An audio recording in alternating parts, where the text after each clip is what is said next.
because your genes were already working. And so lots of illnesses and things like cancer, 95% of cancer has no hereditary linkage. 95% of cancer is actively produced by an individual's perception rewriting their normal genes and making cancer genes. All of a sudden, unfortunately, remember when I told you when you were a victim of your heredity, you could be irresponsible because the genes just came that way.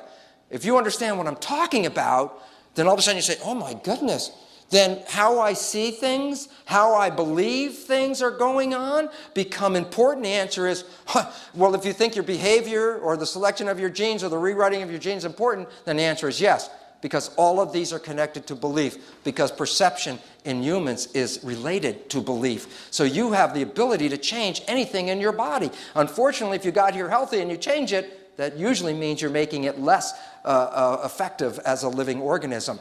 So the bottom line is this: the perception of the environment, your nervous system sees the environment and interprets it. So here's the real environment, here are the cells. Interestingly enough, if I would take dystrophic patients and take muscle cells out of their body, in many cases when I took the cells out of the body and put it into a good environment, the cells grew beautifully and grew healthy and well. But when they were in the body, they didn't. Why? Because somewhere between the environment and the cell, the perception got involved with it.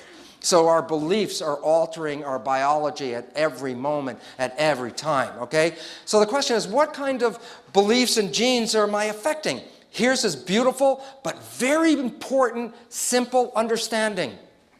The genes in your cell are the equivalent of programs in a disk in a computer, okay? And the bottom line about it is this: what kind of programs then are in your body? And the answer is simply this: there are two classes of programs.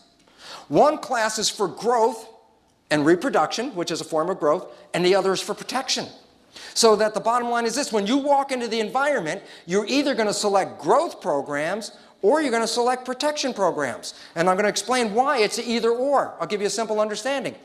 I put a cell in a petri dish. And in one petri dish, I put nutrients here in front of the cell. In another petri dish, I put toxins in front of the cell.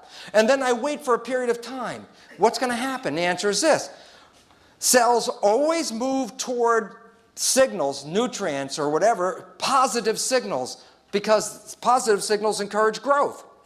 On the other hand, when a cell was confronted with a toxin, toxins threaten survival. So what does a cell do? It doesn't move to the toxin. What does it do? It moves away. And therefore, cells always move away from negative signals. Why is that important? If I'm a cell and there's toxins, there's food here, I'm going to move this way. If I'm a cell and there's toxins, I'm going to move this way. Can a cell move forwards and backwards at the same time? And the answer is no. Why is that relevant? And the answer is simply this: when confronted with an environmental signal, the cells have to make a decision to be in growth or to be in protection. Why is that relevant? Because when the cell is in protection, it stops growing. And the more protection we think we need, the more we shut off our growth mechanisms, and therefore we start stymieing our own health. Let me give you an example. Cells move toward positive signals as a mode of growth. Cells move away from negative signals as a means of protection. There are some signals that the cell doesn't even care about because it doesn't bother its growth or its protection. So there's some signals the cell doesn't really care, so there's zero. So the bottom line is this: cells are either moving in growth or cells are moving in protection, but they can't do both at the same time. That's an individual cell, but I said you were made out of 50 to 75 trillion cells. So when I look at a human, I have a graded scale. You are either in some degree of growth or you're in some degree of protection based on the signals. Here's the interesting aspect. The most important growth promoting signal in the world today for a human is love. It exceeds nutrition. A child getting love will grow. A child not getting love will be stymied in its growth. For example, in Eastern European orphanages where kids are given a lot of nutrition but no attention, their growth parameters, their intelligence, their height, every aspect of their development is reduced by 30% or more, most of them becoming autistic. What is an autistic child? Think about it. An autistic child is not responding to the environment. Why not? because somewhere in its development, it started to put up the walls of protection because it wasn't getting love. And at some point, it shuts itself down and is no longer responding to the environment that is the highest form of protection. But look what happens to the child. It will die from the process. And the issue is this: when you are in fear, you're shutting down your growth mechanisms. When you're in love, you're enhancing your growth mechanisms. And it's as simple as that. It's a dual strip, one way or the other way. And there's a mechanism for it. In your system, it's called the hypothalamic pituitary adrenal axis. The hypothalamus is the portion of the brain that gauges the signals. When the environmental signals come into the mind says, is that positive or is that a negative signal? It has to know. And the idea is this: if it's a negative signal, then what's going to happen is the stress is going to activate the pituitary gland. Remember the word pituitary gland in basic education? It was called the master gland. Why? Because the pituitary gland is going to control the shape of the body. So there's two shapes: growth or protection.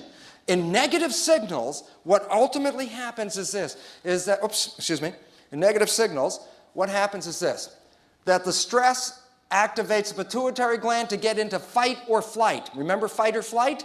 Here's the issue. I have two parts of my body that I can subdivide for you right now. This area has all the organs in it. This is the viscera. What do you think the function of the viscera is? Growth. This is the muscles and the bones, support. What else is it for? Protection. So here's the point. When I get into fight or flight, am I going to use my viscera or am I going to use my muscles to survive? The muscles. So here's what happens. The hormones released by the adrenal glands cause the blood vessels in the viscera to squeeze and push the blood to the periphery where the muscles are, so I can feed my muscles and get ready to run. And the issue about that is, what was the function of the viscera? Growth. But if I take the blood and send the blood from the viscera to the muscles, what happens to growth? It stops. Under stress, you shut down your growth mechanism. Also, your immune system is a protection system, but the immune system doesn't protect you from lions. What does it protect you from?